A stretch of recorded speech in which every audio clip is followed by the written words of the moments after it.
Olá, eu sou o Diego e eu faço parte do Polissat, o grupo de desenvolvimento de nanosatélites da Escola Politécnica da USP. E hoje eu vim mostrar para vocês a nossa missão para a Cube Design 2025. A missão, que a gente intitulou Oceanos, ela envolve a criação e testagem de um CubeSat 2U, que seja funcional e integrado e seja capaz de realizar a determinação de altitude, o gerenciamento de energia, comunicação, controle térmico e a coleta dos dados necessários para a realização da missão ManchaSat proposta pela competição. De forma geral, a nossa equipe é dividida em 7 subsistemas principais, sendo eles ODCS, EPS, OBC, Carga Útil, Estrutura, TCS e TTIC.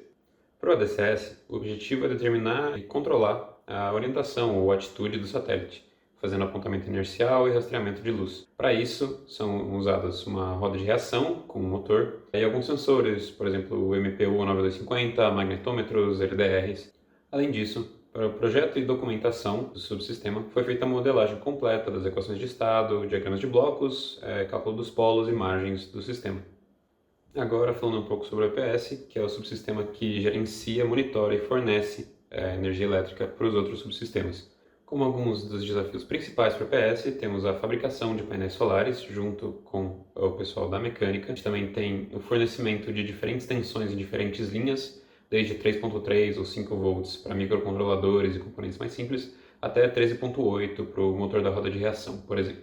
Agora, falando um pouco sobre o ABC, que é a nossa computação de bordo ou computação embarcada, é basicamente o cérebro do satélite. Então, ele que processa telecomandos, gerencia o modo de operação e coordena os outros subsistemas, tanto para a realização adequada das missões, quanto para possibilitar a economia de energia caso necessário.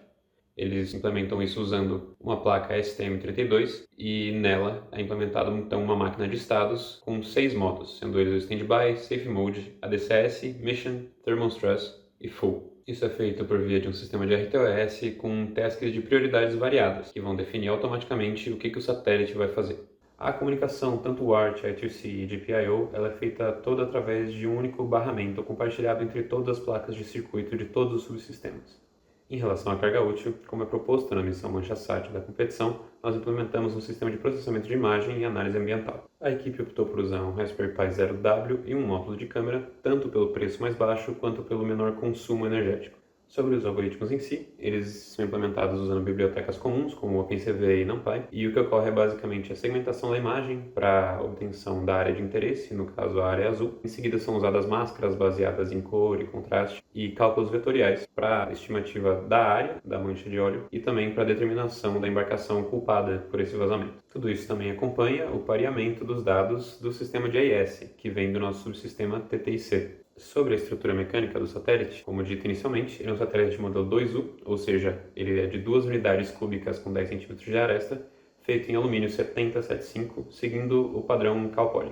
A equipe se preocupou em implementar uma blindagem multicamada contra a radiação, que inclui tanto uma camada de polietileno de alta densidade, uma camada de titânio e outras de alumínio. Além disso, foram desenvolvidos suportes internos para PCBs, baterias, atuadores e antenas, garantindo a montagem adequada do satélite. E isso tudo acompanha o mecanismo de deploy das antenas, que usa o derretimento do fio de nicrômio para possibilitar a movimentação das antenas, que usam somente as propriedades elásticas do aço para se dispor adequadamente no meio externo. Foram feitas também validações por software, tanto análise modal quanto de resposta harmônica, vibração aleatória ou de cargas quase estáticas. Agora, sobre o nosso subsistema de controle térmico, nós temos controle térmico ativo e passivo. O controle ativo é fundamentado na estimativa de dissipação e gradientes de temperatura por base de um modelo unidimensional, que considera análise de radiação, convecção e condução. E ele funciona usando resistores de nicromo, que são controlados por PWM pela nossa computação de bordo. Sobre o controle térmico passivo, nós temos um isolamento com poliuretano e também o revestimento com fita Kapton.